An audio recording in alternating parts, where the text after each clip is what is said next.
Halo, selamat datang Pak Yusuf dan teman-teman. Perkenalkan, nama saya di sini Kevin Sebastian dengan NIM 1822143. Di video sebelumnya, kita telah belajar bagaimana menggunakan teknik sampling, yakni teknik yang digunakan untuk mengubah sinyal analog menjadi sinyal digital. Nah, pada video kali ini kita akan mempelajari sebuah teknik baru, yakni teknik interpolasi yang berguna dalam mengubah sinyal digital menjadi sinyal analog. Di sini saya membuat PPT bersama dua teman saya, yakni Alfa Rifki dan Iskandar. Nah, outline dari video ini sendiri adalah pertama, pengertian interpolasi, lalu juga ada teknik interpolasi, dan yang terakhir adalah penjelasan matematis dari teknik interpolasi.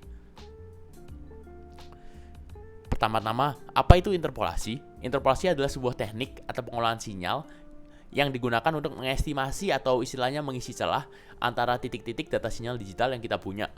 Nah, teknik ini bisa membantu dalam memulihkan data-data yang hilang di antara titik-titik digital untuk analisis dan visualisasi. Lalu tujuan dari interpolasi sinyal sendiri adalah tentunya rekonstruksi sinyal kontinu dan menghasilkan titik-titik di antara data-data digital yang sudah kita punya. Nah, kapan kita menggunakan interpolasi dan mengapa? Jadi kita menggunakan interpolasi ketika memiliki data sampel dari sinyal digital dan perlu merekonstruksinya kembali menjadi sinyal kontinu. Nah, lalu juga berguna dalam memprosesan audio, video, gambar, dan banyak aplikasi lainnya. Contoh aplikasinya sendiri ya ini adalah memperbaiki kualitas gambar, mengurangi distorsi audio, meningkatkan presisi dalam pengolahan data ilmiah. Seperti bisa dilihat di gambar di kanan ini, terdapat dua grafik. Yang pertama adalah sinyal digital, yakni dia dibentuk antara titik-titik saja, lalu di bawah sudah dilakukan interpolasi sehingga terbentuk data-data yang hilang sebelumnya menjadi ada dan terlihat seperti sinyal analog yang telah direkonstruksi. Lalu teknik interpolasi yang pertama yang kita bahas adalah ideal interpolation. Interpolasi ideal adalah teknik interpolasi yang bertujuan untuk merekonstruksi sinyal dalam bentuk kontinu yang sempurna di antara titik-titik sampel. Nah, bagaimana interpolasi ideal ini beroperasi? Yang pertama memungkinkan pengolahan data yang lebih halus dan tentunya kontinu. Lalu juga bisa mengurangi distorsi dan meningkatkan resolusi. Nah, flow dari interpolasi ideal sendiri gimana sih? Yang pertama pastinya kita mempunyai atau menyiapkan sampel sinyal atau sinyal analog yang sudah dilakukan proses sampling sehingga menjadikan sinyal digital. Nah, lalu rekonstruksi sampel sinyal yang tadi menjadi sinyal kontinu menggunakan ideal low pass filter. Di kanan ini yang bisa dilihat adalah gambar mengenai frekuensi respon dari ideal low pass filter sendiri. Lalu yang kedua adalah simple interpolation. Simple interpolation atau biasa juga disebut zero order hold atau ZOH adalah metode interpolasi sederhana yang menggunakan metode untuk mempertahankan nilai titik sampel sebelumnya hingga sampel berikutnya. ZOH ini mengunci nilai sampel sebelumnya hingga saat sampel berikutnya tiba dan menghasilkan representasi seperti tangga dalam rekonstruksi sinyal. ZOH juga mempunyai beberapa rumus matematis yang bisa dilihat di gambar di bawah ini, dan di kanan ini adalah gambar untuk perbandingan antara frekuensi respons dari ZOH, ya ini yang melengkung seperti ini. Lalu juga ada ideal interpolating filter yang sebelumnya, ya ini berbentuk seperti kotak. Dan lalu di bawah ini juga ada gambar ideal compensated reconstruction filter yang dipakai dengan ZOH input.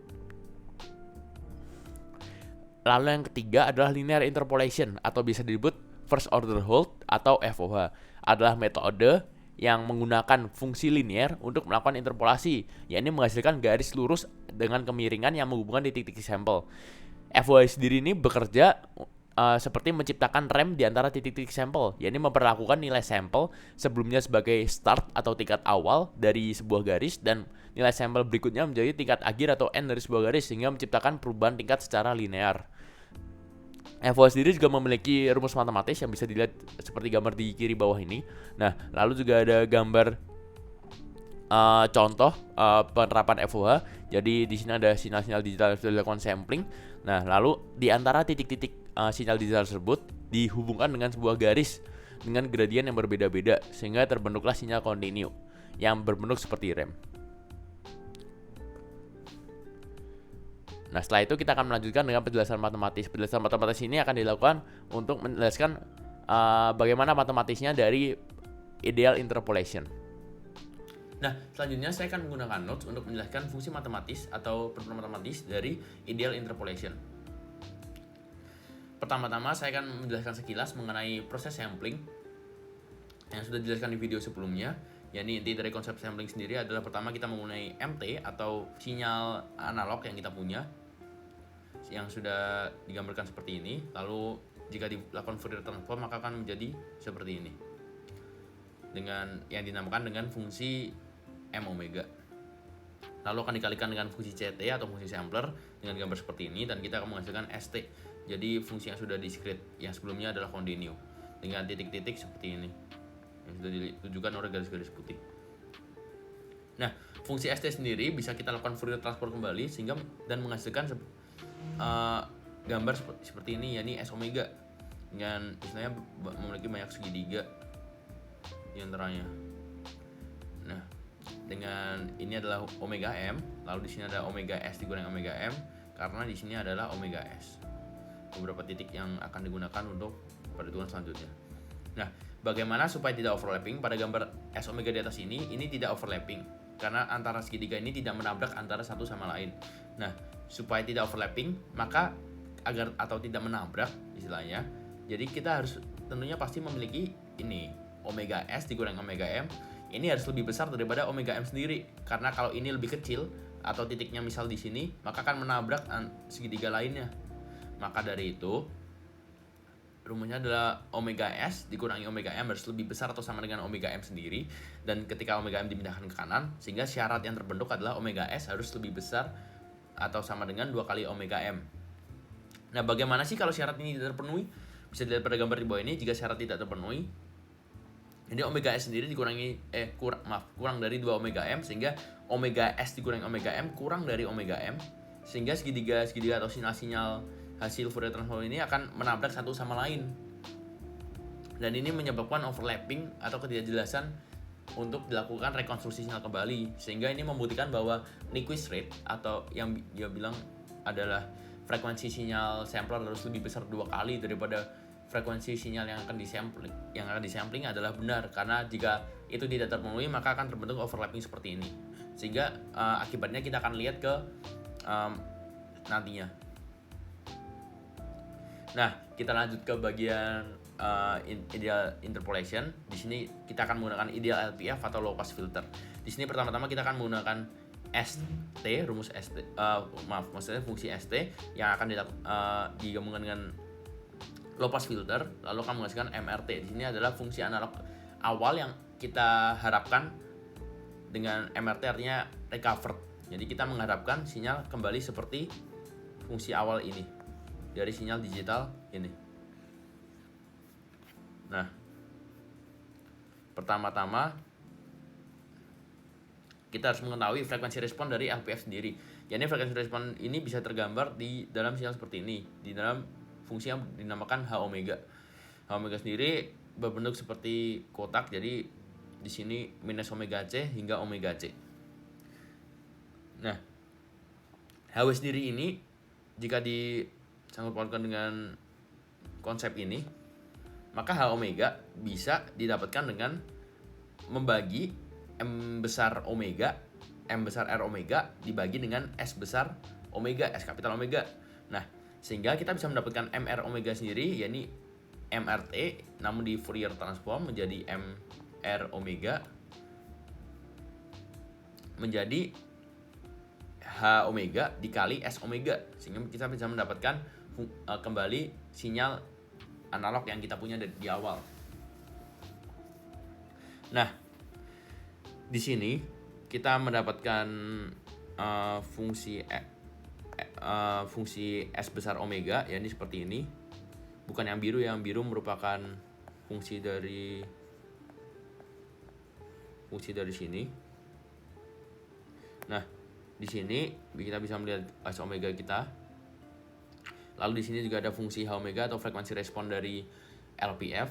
Nah, cara menggunakan atau cara mengalikannya gimana sih? Nah, di sini kita perlu mengcopy ini terlebih dahulu, karena bisa dilihat sini untuk nilai negatif infinity hingga negatif omega C kita tidak perlu mempedulikan karena itu bernilai 0. Sehingga jika dikalikan dengan 0 otomatis hasilnya akan 0. Nah, lalu setelah ini juga sama, setelah omega c ke infinity itu bernilai 0, sehingga kita tidak perlu pedulikan itu karena pasti bernilainya 0. Nah, di bagian yang bernilai 0 ini kita namakan cut off frekuensi. Di frekuensi ketika udah di cut off gitulah. Nah, ini kita copy ke atas. Maaf.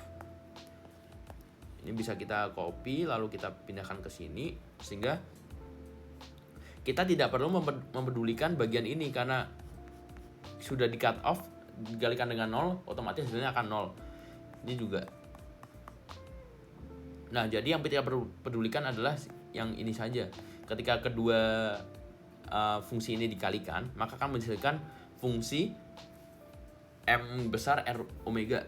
Ya, ini akan seperti ini dengan ini min omega M dan omega M sudah sesuai, dan ini akan bernilai 1 karena di dalam frekuensi respon atau H omega ini bernilai TS, dan di dalam S besar omega ini akan bernilai seperti S, sehingga jika dikalikan akan bernilai 1 dan terbentuk segitiga yang sesuai dengan segitiga ini dengan WM di sini dan minus omega M di sini. Kita akan mendapatkan seperti gambar di kanan ini. Nah, gambar ini merupakan waveform dari MT yang awal yang sudah di Fourier transform. Nah, kita bisa mengembalikan menjadi MT kembali.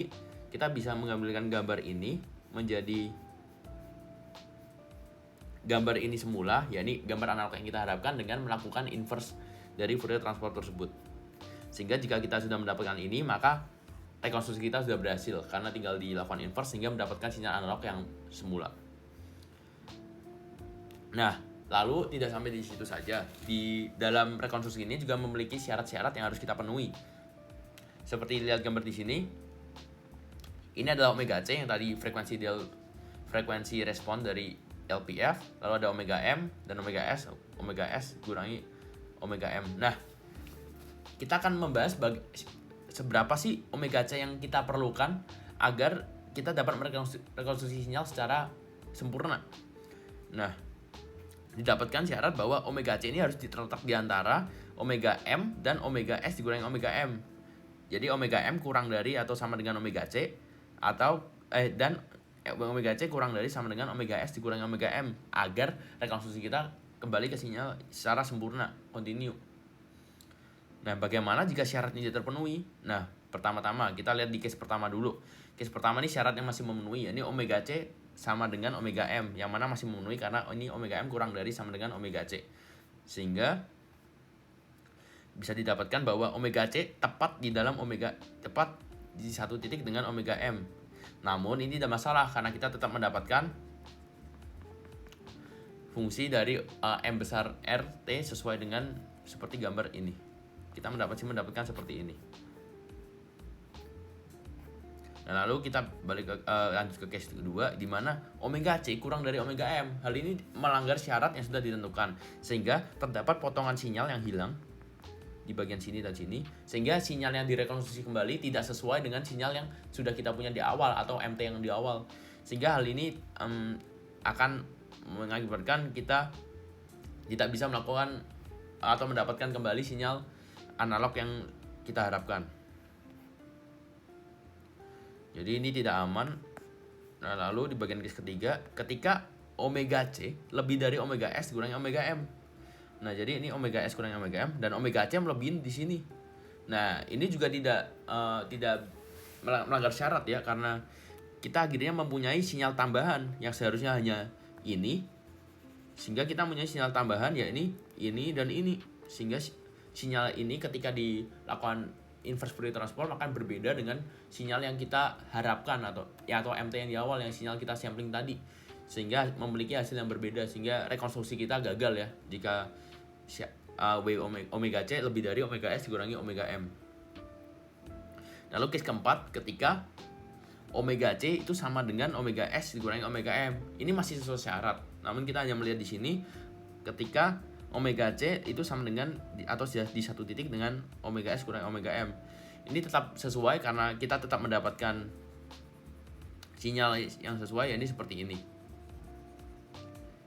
Sehingga jika dilakukan inverse Fourier transform maka akan mendapatkan sinyal analog yang kita harapkan. Nah, bagaimana jika saat kita melakukan sampling tadi awal itu terjadi overlapping, yakni ketika omega S kita tidak lebih besar atau sama dengan 2 kali omega M kita. Nah, maka kan tadi sudah dijelaskan bahwa jika terjadi overlapping maka akan jadi tabrakan atau menabrak seperti ini ya. Jadi overlap lah istilahnya di antara segitiga-segitiga ini. Nah, saat kita lakukan rekonstruksi sinyal kembali menggunakan low pass filter, ini tidak memungkinkan sama sekali untuk mendapatkan sinyal analog kita kembali, karena mau kita taruh dimanapun frekuensi respon dari ini low pass filter, maka tidak akan menemukan titik yang pas untuk mendapatkan segitiga satu saja yang seperti ini. Kita tidak akan menemukan segitiga ini. Kita jika pindahkan ini kemanapun, maka walaupun kesini atau kemanapun dari yang terjadi overlapping tidak akan menemukan, sehingga sinyal yang kita dapatkan bukan segitiga, malah menjadi seperti ini. Ini bukan yang kita mau ya, kita mau hanya istilahnya satu segitiga saja lah gitu. Jadi karena overlapping maka istilahnya sudah tidak bisa terselamatkan lagi, sudah tidak bisa direkonstruksi kembali, sehingga kita harus memenuhi Nyquist rate, yakni frekuensi sampler itu harus lebih besar dari frekuensi 2 kali frekuensi sinyal yang mau kita sampling. Kalau tidak terjadi aliasing seperti ini, jadi ada penambahan sinyal lah. Nah, lalu bagaimana dengan critical sampling? Critical sampling ini ketika omega S kita itu sama dengan omega 2 kali omega S kita itu sama dengan 2 kali omega M kita, yakni frekuensi sinyal sampler itu sama dengan 2 kali frekuensi sinyal yang mau disampling. Nah, ini masih aman karena kita tetap bisa mendapatkan sinyal yang kita mau, yakni sinyal ini ya, yang kita mau untuk dilakukan inverse Fourier transform. Namun syaratnya ya ini adalah omega C itu harus bernilai, ya omega C ini harus bernilai sama dengan omega M dan sama dengan omega S dikurangi omega M tentunya di sini. Jadi ketiga titik itu berada di titik sama. Nah, dari rekonstruksi sinyal tersebut maka kita akan mendapatkan yang berhasil. Jika berhasil kita akan mendapatkan sinyal seperti ini atau waveform seperti ini. Lalu kita lakukan inverse Fourier transform sehingga kita mendapatkan sinyal analog kita yang awal. Jadi sekian penjelasan mengenai rekonstruksi sinyal menggunakan ideal low pass filter, beberapa kondisi-kondisi dan caranya bagaimana penurunan dari awalnya mengenai ideal low pass filter sendiri. Sekian penjelasan dari saya. Terima kasih atas perhatiannya.